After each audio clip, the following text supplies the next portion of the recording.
Daniel پہلا باب۔ شاہ یہودا یہوکیم کی سلطنت کے تیسرے سال میں شاہ بابل نبوکت نصر نے یروشلم پر چڑھائی کر کے اس کا محاصرہ کیا، اور خداوند نے شاہ یہودا یہوکیم کو اور خدا کے گھر کے بعض ظروف کو اس کے حوالہ کر دیا، اور وہ ان کو سنار کی سرزمین میں اپنے بت خانہ میں لے گیا۔ چنانچہ اس نے ظروف کو اپنے بت کے خزانہ میں داخل کیا، اور بادشاہ نے اپنے خواجہ سراؤں کے سردار اسپنس کو حکم کیا کہ بنی اسرائیل میں سے اور بادشاہ کی نسل میں سے اور شرفا میں سے لوگوں کو حاضر کرے۔ وہ بے عیب جوان بلکہ خوبصورت اور حکمت میں ماہر اور ہر طرح سے دانشور اور صاحب علم ہوں، جن میں یہ لیاقت ہو کہ شاہی قصر میں کھڑے رہیں، اور وہ ان کو کسبیوں کے علم اور ان کی زبان کی تعلیم دے،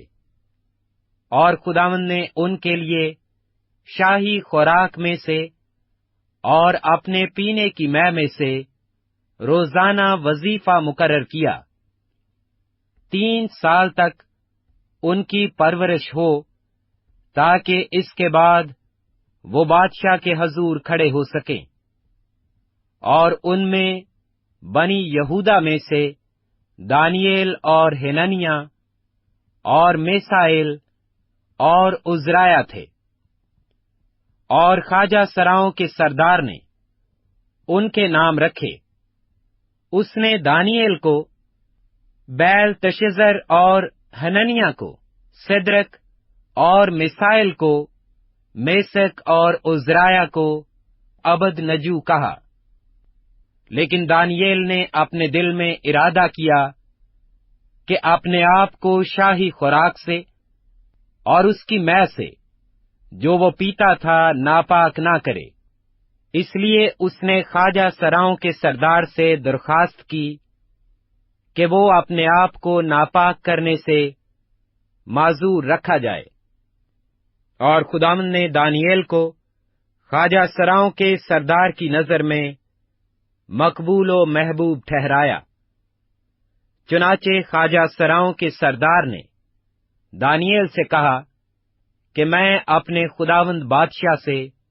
جس نے تمہارا کھانا پینا مقرر کیا ہے، ڈرتا ہوں۔ تمہارے چہرے اس کی نظر میں تمہارے ہم عمروں کے چہروں سے کیوں زبلون ہوں، اور یوں تم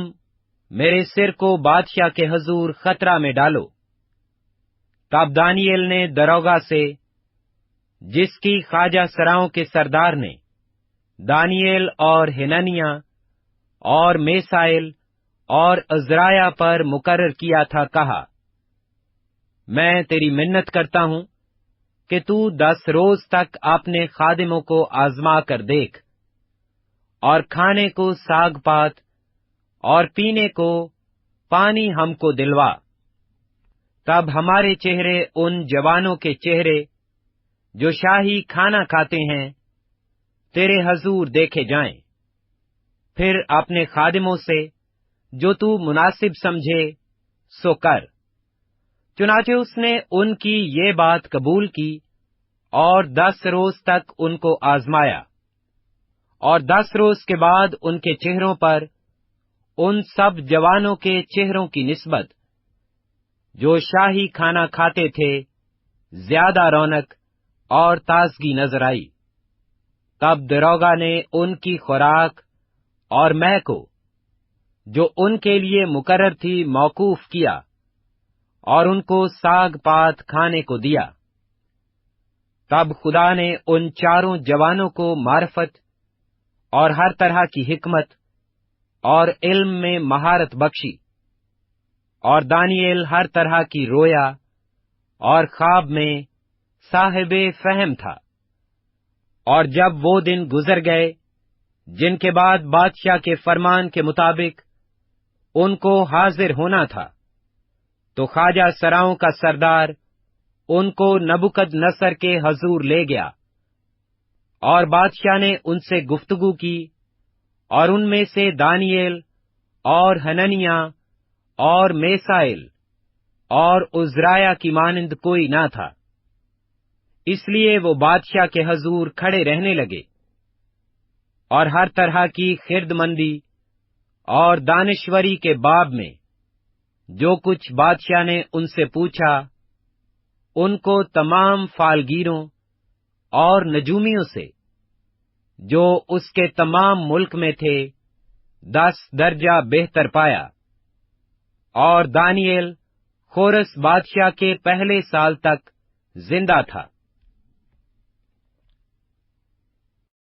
دانییل دوسرا باب۔ اور نبوکد نصر نے اپنی سلطنت کے دوسرے سال میں ایسے خواب دیکھے جن سے اس کا دل گھبرا گیا اور اس کی نیند جاتی رہی۔ تب بادشاہ نے حکم کیا کہ فالگیروں کو اور نجومیوں اور جادوگروں اور کسدیوں کو بلائیں کہ بادشاہ کے خواب اسے بتائیں۔ چنانچہ وہ آئے اور بادشاہ کے حضور کھڑے ہوئے، اور بادشاہ نے ان سے کہا کہ میں نے ایک خواب دیکھا ہے، اور اس خواب کو دریافت کرنے کے لیے میری جان بیتاب ہے۔ تب کسدیوں نے بادشاہ کے حضور ایرامی زبان میں عرض کی کہ اے بادشاہ، ابد تک جیتا رہ، اپنے خادموں سے خواب بیان کر اور ہم اس کی تعبیر کریں گے۔ بادشاہ نے کسدیوں کو جواب دیا کہ میں تو یہ حکم دے چکا ہوں کہ اگر تم خواب نہ بتاؤ اور اس کی تعبیر نہ کرو تو ٹکڑے ٹکڑے کیے جاؤ گے، اور تمہارے گھر مزبلہ ہو جائیں گے۔ لیکن اگر خواب اور اس کی تعبیر بتاؤ تو مجھ سے انعام اور صلہ اور بڑی عزت حاصل کرو گے، اس لیے خواب اور اس کی تعبیر مجھ سے بیان کرو۔ انہوں نے پھر عرض کی کہ بادشاہ اپنے خادموں سے خواب بیان کرے تو ہم اس کی تعبیر کریں گے۔ بادشاہ نے جواب دیا، میں خوب جانتا ہوں کہ تم ٹالنا چاہتے ہو، کیونکہ تم تو جانتے ہو کہ میں حکم دے چکا ہوں۔ لیکن اگر تم مجھ کو جواب نہ بتاؤ گے تو تمہارے لیے ایک ہی حکم ہے، کیونکہ تم نے جھوٹ اور ہیلا کی باتیں بنائیں تاکہ میرے حضور بیان کرو کہ وقت ٹل جائے۔ پس خواب بتاؤ تو میں جانوں کہ تم اس کی تعبیر بھی بیان کر سکتے ہو۔ کسدیوں نے بادشاہ سے عرض کی کہ روئے زمین پر ایسا تو کوئی بھی نہیں جو بادشاہ کی بات بتا سکے، اور نہ کوئی بادشاہ یا امیر یا حاکم ایسا ہوا ہے جس نے کبھی ایسا سوال کسی فالگیر یا نجومی یا کسدی سے کیا ہو، اور جو بات بادشاہ طلب کرتا ہے نہایت مشکل ہے، اور دیوتاؤں کے سوا جن کی سکونت انسان کے ساتھ نہیں، بادشاہ کے حضور کوئی اس کو بیان نہیں کر سکتا۔ اس لیے بادشاہ غضبناک اور سخت قہر آلودہ ہوا، اور اس نے حکم کیا کہ بابل کے تمام حکیموں کو ہلاک کریں۔ سو یہ حکم جا بجا پہنچا کہ حکیم قتل کیے جائیں۔ تب دانییل اور اس کے رفیقوں کو بھی ڈھونڈنے لگے کہ ان کو قتل کریں۔ تب دانییل نے بادشاہ کے جلوداروں کے سردار اریوک کو، جو بابل کے حکیموں کو قتل کرنے کو نکلا تھا، خرد مندی اور عقل سے جواب دیا۔ اس نے بادشاہ کے جلوداروں کے سردار اریوک سے پوچھا کہ بادشاہ نے ایسا سخت حکم کیوں جاری کیا؟ تب اریوک نے دانییل سے اس کی حقیقت کہی۔ اور دانیل نے اندر جا کر بادشاہ سے عرض کی کہ مجھے مہلت ملے تو میں بادشاہ کے حضور تعبیر بیان کروں گا۔ تب دانیل نے اپنے گھر جا کر حننیہ اور میسائل اور عزریہ اپنے رفیقوں کو اطلاع دی، تاکہ وہ اس راز کے باب میں آسمان کے خدا سے رحمت طلب کریں کہ دانیل اور اس کے رفیق بابل کے باقی حکیموں کے ساتھ ہلاک نہ ہوں۔ پھر رات کو خواب میں دانیل پر وہ راز کھل گیا اور اس نے آسمان کے خدا کو مبارک کہا۔ دانیل نے کہا، خدا کا نام تا ابد مبارک ہو، کیونکہ حکمت اور قدرت اسی کی ہے۔ وہی وقتوں اور زمانوں کو تبدیل کرتا ہے، وہی بادشاہوں کو معزول اور قائم کرتا ہے، وہی حکیموں کو حکمت اور دانش مندوں کو دانش عنایت کرتا ہے، وہی گہری اور پوشیدہ چیزوں کو ظاہر کرتا ہے، اور جو کچھ اندھیرے میں ہے اسے جانتا ہے، اور نور اسی کے ساتھ ہے۔ میں تیرا شکر کرتا ہوں اور تیری ستائش کرتا ہوں، اے میرے باپ دادا کے خدا، جس نے مجھے حکمت اور قدرت بخشی، اور جو کچھ ہم نے تجھ سے مانگا تو نے مجھ پر ظاہر کیا، کیونکہ تو نے بادشاہ کا معاملہ ہم پر ظاہر کیا ہے۔ پس دانیل اریوک کے پاس گیا، جو بادشاہ کی طرف سے بابل کے حکیموں کے قتل پر مقرر ہوا تھا، اور اس سے یوں کہا کہ بابل کے حکیموں کو ہلاک نہ کرے۔ مجھے بادشاہ کے حضور لے چل، میں بادشاہ کو تعبیر بتاؤں گا۔ تب اریوک دانیل کو شتابی سے بادشاہ کے حضور لے گیا، اور عرض کی کہ مجھے یہودا کے اسیروں میں ایک شخص مل گیا ہے جو بادشاہ کو تعبیر بتا دے گا۔ بادشاہ نے دانیل سے، جس کا لقب بیلتشزر تھا، پوچھا، کیا تو اس خواب کو جو میں نے دیکھا اور اس کی تعبیر کو مجھ سے بیان کر سکتا ہے؟ دانیل نے بادشاہ کے حضور عرض کی کہ وہ بھید جو بادشاہ نے پوچھا حکمہ اور نجومی اور جادوگر اور فالگیر بادشاہ کو بتا نہیں سکتے، لیکن آسمان پر ایک خدا ہے جو راز کی باتیں آشکارا کرتا ہے، اور اس نے نبوکت نصر بادشاہ پر ظاہر کیا ہے کہ آخری ایام میں کیا وقوع میں آئے گا۔ تیرا خواب اور تیرے دماغی خیال جو تو نے اپنے پلنگ پر دیکھے یہ ہیں۔ اے بادشاہ، تو اپنے پلنگ پر لیٹا ہوا خیال کرنے لگا کہ آئندہ کو کیا ہوگا۔ سو وہ جو رازوں کو کھولنے والا ہے تجھ پر ظاہر کرتا ہے کہ کیا کچھ ہوگا، لیکن اس راز کے مجھ پر آشکارا ہونے کا سبب یہ نہیں